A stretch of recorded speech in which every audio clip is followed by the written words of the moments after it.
India out का नारा लगाकर मालदीव की सत्ता हासिल करने वाले मुइज़्ज़ू की सफलता को भारत में ही विपक्ष सरकार कूटनीतिक असफलता मान रहा था। लेकिन एक ही झटके में बिना मालदीव का नाम लिए मोदी सरकार ने मालदीव सरकार और उनके आका को झटका दिया है।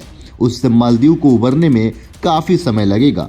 मालदीव के राष्ट्रपति चीन पहुंच चुके हैं। यह संजोग है या भारत का प्रयोग की वजह अभी तक सामने नहीं आई है और वो चीन की यात्रा कर रहे हैं, तो उनको अपने आका चीन को बताने के लिए एक बुरी खबर होगी। निश्चित ही चीन के राष्ट्रपति शी जिनपिंग खुश नहीं होंगे।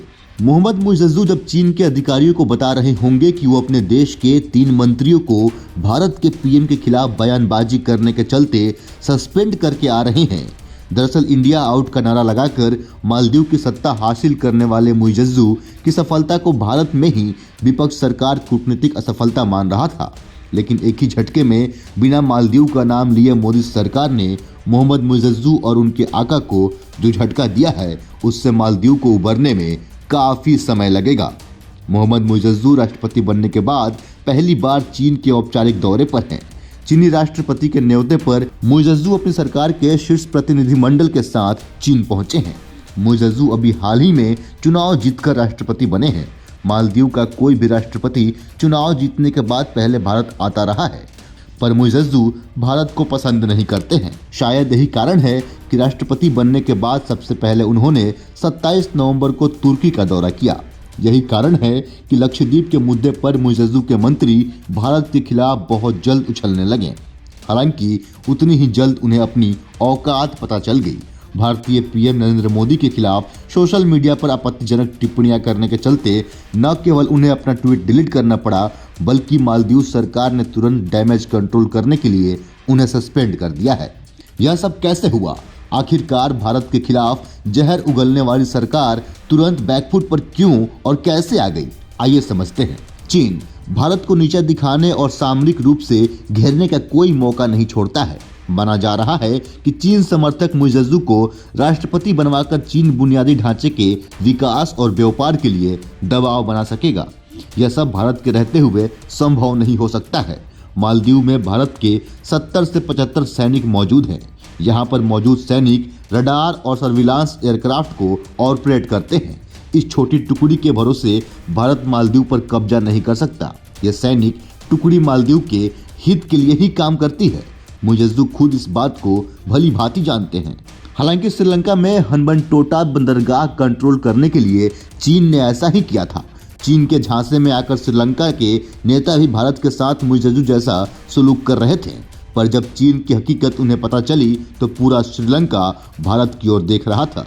चीन का इरादा अब मालदीव में बेस बनाने की भी है, ताकि दक्षिण चीन सागर के बाद अब हिंद महासागर में भी उसकी स्थिति मजबूत हो जाए।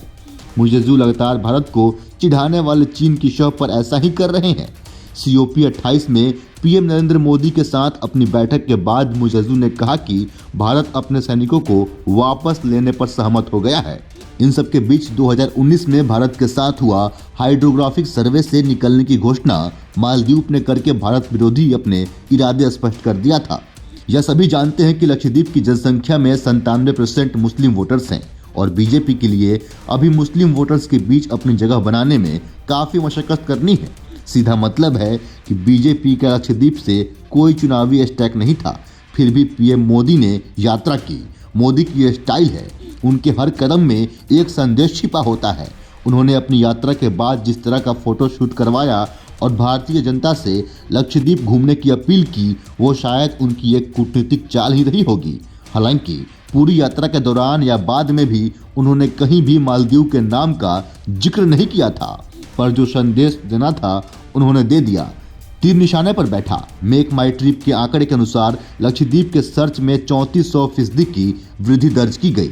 भारतीयों ने जिस तरह लक्षद्वीप की तारीफ करनी शुरू कर दी, चीन की जबरदस्त मालदीव के मंत्री ट्रैप में आ गए। इसके बाद उनकी अनर्गल बातों पर भारत के बिजनेस हाउसेस, सेलिब्रिटीज आदि गुस्से में आ गए। उसके बाद मालदीव का बहिष्कार ट्रेंड होने लगा। नतीजा ये था कि बहुत जल्द मालदीव को डैमेज कंट्रोल के लिए सख्त एक्शन लेना पड़ा। पीएम मोदी ने बिना मालदीव का नाम लिए ही उसे घुटने टेकने पर मजबूर कर दिया। निश्चित ही इन बातों का असर चीन पर पड़ने वाला है। इसके अलावा श्रीलंका को कर्ज के जाल में फंसाकर हम्बनटोटा बंदरगाह भले ही चीन ने कब्जा कर लिया हो, लेकिन श्रीलंकन सरकार को मजबूरी में चीनी नेताओं की हाँ में हाँ मिलानी पड़ रही है। चीन श्रीलंका के दिल से निकाला जा चुका है, बहुत जल्दी देश से भी निकाला हो जाएगा। श्रीलंकाई नेता चीनी कर्ज के चलते अभी भी BRI योजना में बने रहने की बात कर रहे हैं, पर आंतरिक चुनावों में उन्हें बहुत मुश्किल का सामना करना पड़ेगा, ये सभी जानते हैं। पाकिस्तान में चीनी इंडस्ट्रियल कॉरिडोर का जबरदस्त विरोध हो रहा है। यहाँ तो कई चीनी नागरिक पाकिस्तानी जनता के गुस्से का शिकार हो चुके हैं। मालदीव भी चीनी कर्ज में बुरी तरह फंस चुका है।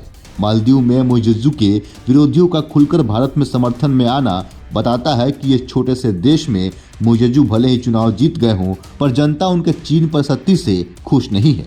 बाकी इस पे आपका क्या राय है? अपने हिस्से का राय हमें कमेंट के जरिए अवश्य बताएं। फिलहाल के लिए इतना ही। ऐसे ही अन्य खबरों के लिए बने रहें सहारा समय के साथ। नमस्कार।